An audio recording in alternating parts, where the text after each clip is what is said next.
अस्सलाम वालेकुम व्यूवर। सबसे पहले तो आप सबका बहुत बहुत शुक्रिया जो आपने मेरी वीडियो को देखा और लाइक किया।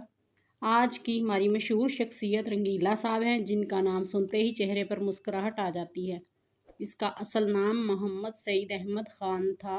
मामूली शक्ल सूरत के मालिक थे, मगर अल्लाह ताला ने उन्हें बेशुमार सलाहियतों से नवाजा हुआ था। मोहम्मद सईद अहमद ख़ान 1 जनवरी 1937 को अफगानिस्तान में पैदा हुए। आपके वालिद साहब बचपन में ही इंतकाल फरमा गए थे। सईद अहमद ख़ान के दादा दादी, वालदा और बहन के हमरा पेशावर शहर में आ गए। सईद अहमद ख़ान के दादा यहाँ के एक मस्जिद में इमाम मस्जिद थे और साथ साथ इस इलाके में हकीमी भी करते थे। सईद अहमद ख़ान ने अपना नाम रंगीला भी खुद ही रखा था, क्योंकि उनकी शक्ल सूरत को देखकर हर कोई उनका मजाक उड़ाता और हंसता था और इसी रंगीला के नाम से मुतारफ हुए।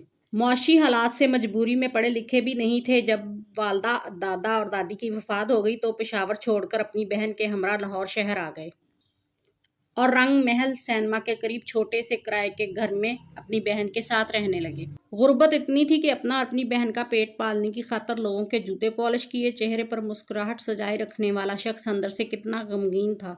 बुक स्टॉल भी लगाए, चाय के ढाबे पर वेटर का काम किया और तो और साइन बोर्ड पर पेंटिंग का काम करते थे। साइन बोर्ड पर पेंटिंग में मास्टर थे। ये काम रंगीला साहब ने किसी से नहीं सीखा था, अपने उस्ताद आप खुद ही थे। रंग महल सिनेमा से पैदल चलते और शाह नूर स्टूडियो तक जाते, मगर स्टूडियो के अंदर जाने के लिए चौकीदार इजाज़त ना देता तो वापस आ जाते। इसी तरह वक्त गुजरता गया और एक दिन मज़ाहिया रोल के लिए डायरेक्टर को एक फ़नकार की ज़रूरत थी। रोल तो फिल्म में बहुत ही मामूली सा था, मगर इस मामूली रोल ने रंगीला की ज़िंदगी की काया ही पलट दी। रंगीला के रोज़ रोज़ चक्करों की वजह से डायरेक्टर ने इसको रोल के लिए कहा तो रंगीला ने फ़ौरन हाँ कर दिया और फिल्म में इतनी अच्छी मज़ाहिया अदाकारी की कि वहाँ खड़े सब एक्टर ने रंगीला की एक्टिंग की दाद दी। फिर रंगीला साहब की पहली पंजाबी फिल्म जट्टी M.J. राणा साहब की फिल्म थी में काम करने का मौका मिला। फिर तो जैसे किस्मत रंगीला साहब पर मेहरबान हो गई। जहाँ से ही उनकी फ़नी कैरियर का आगाज़ हुआ। रंगीला साहब ने 3 शादियाँ की। उनके कुल 14 बच्चे थे, जिनमें से 8 बेटियाँ और 6 बेटे।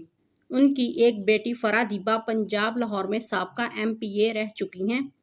रंगीला की एक बेटी CPA हैं, यानी अकाउंटेंट इन अमेरिका, और एक बेटी लाहौर में director of Punjab food authority हैं, आयशा मुमताज़। रंगीला साहब के यहाँ दौलत की इतनी रेल पेल हो गई कि रोजाना बोरी नोटों की बरकर लाते थे। उन्होंने समनाबाद लाहौर में 7 कनाल की कोठी बनाई और कई गाड़ियां रखी हुई थीं। ये आम आदमी अब एक खास इंसान बन चुका था। ज़रूरतमंदों की मदद करना अपना फ़र्ज समझता था। उनकी बेटी फरादीबा ने एक इंटरव्यू में बताया कि मेरे वालिद साहब एक खुदा तरस हमदर्द रहमदिल इंसान थे। अगर कोई मदद के लिए आ जाता तो उसको खाली हाथ वापस न जाने देते। बेसहारा यतीमों बच्चियों की शादियां करवाईं।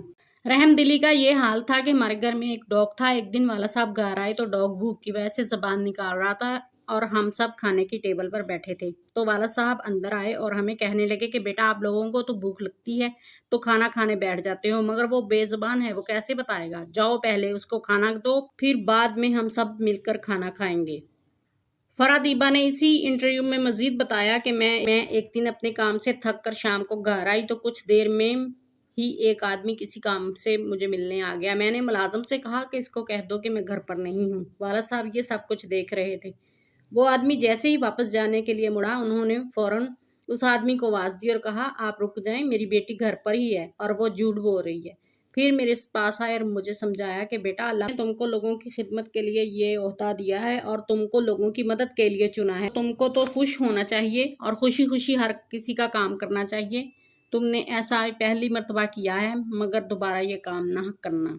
फिल्मों में काम करने के अलावा रंगीला के नाम से प्रोडक्शन हाउस बनाया गया और खुद फिल्में बनाने लग गए, जिसमें as a producer, singer, writer and actor काम किया। उन्होंने कुबड़ा आशिक के नाम से एक फ़िल्म बनाई तो वो फ़िल्म फ्लॉप हो गई। रंगीला साहब ने इस पर अपना सारा सरमाया लगा दिया और फ़िल्म के फ्लॉप होने पर सारा सरमाया ही डूब गया। यहाँ तक कि अपनी 7 कनाल की कोठी बेचकर जौहर टाउन में 5 मरले के घर में रहने पर मजबूर हो गए। इसके कुछ अर्सा बाद ही मुनव्वर ज़ई साहब का भी इंतकाल हो गया, जिसकी वजह से इनको एक और दचका लगा। उन्होंने किसी भी टाइम में हिम्मत ना हारी, मगर बीमारियों ने आग घेरा और गुर्दों के मर्ज में मुब्तला हो गए। रंगीला साहब को इंडिया के कॉमेडी अदाकार जॉनी लीवर ने कापी किया और मकबूलियत हासिल की। रंगीला की बीमारी पर बहुत पैसा खर्च हुआ, मगर उन्होंने किसी से मदद ना मांगी। इस वक्त नवाज शरीफ जलावतन थे। ان کو رنگیلا صاحب کی بیماری کی خبر ملی تو انہوں نے ان کو شیخ زید ہاسپٹل میں شریف کیمپس میں منتقل کروایا۔ وہاں ان کا علاج چلا مگر صحت یاب نہ ہو سکے اور بالآخر 24 مئی 2005 کو 68 سال کی عمر میں وفات پا گئے۔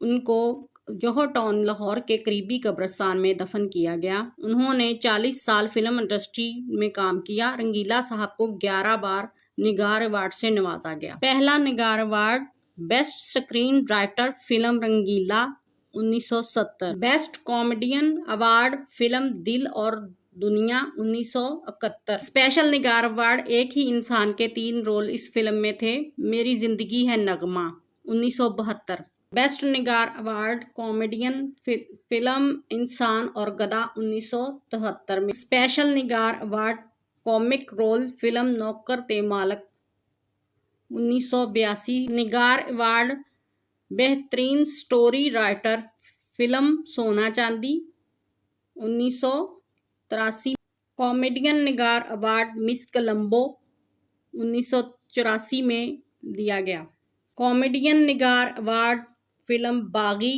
1986، بہترین کامیڈین نگار ایوارڈ فلم 3 یکے 3 چھکے 1991 میں دیا گیا۔ ان کو اسپیشل نگار ایوارڈ ملینیم ایوارڈ ان 1999 میں دیا۔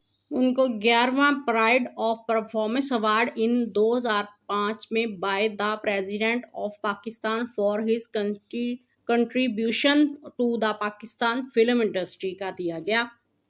تھینکس فار واچنگ، شکریہ۔